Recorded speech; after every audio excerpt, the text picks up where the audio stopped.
Alcohol স্বাস্থ্যের জন্য ক্ষতিকর হিসেবে মনে করা হয়, তবে সেনাবাহিনীতে জওয়ানদের এটি পান করার অনুমতি দেওয়া হয়। আজ আমরা আপনাকে এর কারণ সম্পর্কে তথ্য দেব। আসলে সেনাবাহিনীকে খুব কঠিন পরিস্থিতিতে দেশের সুরক্ষা নিশ্চিত করতে হয়। অনেক সময় তাপমাত্রা মাইনাসে থাকা পরিবেশে থেকেও তাদের মানুষের সুরক্ষা নিশ্চিত করতে হয়। এমন পরিস্থিতিতে তারা মদ খেয়ে নিজেদের শরীর গরম রাখে। সুতরাং সেনাবাহিনীর জওয়ানদের জন্য মদ তাদের মৌলিক প্রয়োজনের একটি। যুবকদের যখন তারা ব্যস্ত থাকে তখন তাদের পরিবারের কাছ থেকে দূরে থাকতে হয়, কিন্তু যখন তারা নিষ্ক্রিয়ভাবে বসে থাকে তখন তাদের পরিবারের কেউ এত দীর্ঘ সময় ধরে দূরে থাকতে পারে না। এমন পরিস্থিতিতে মদ তাদের অবসর সময় কাটানোর জন্য সাহায্য করে।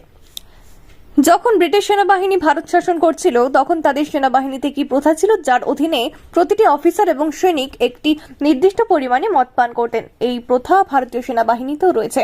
যখন সেনাবাহিনীতে নতুন সৈনিকের নিয়োগ হয় তখন তার স্বাগতের জন্য ছোট একটি পার্টিতে তাকে নির্দিষ্ট পরিমাণে মদ পান করতে হয়। তবে এর মানে এই নয় যে সৈনিকরা তাদের দায়িত্বের পালনের সময় মদ পান করতে পারেন। তাদের সীমিত পরিমাণে মদ পান করার অনুমতি রয়েছে।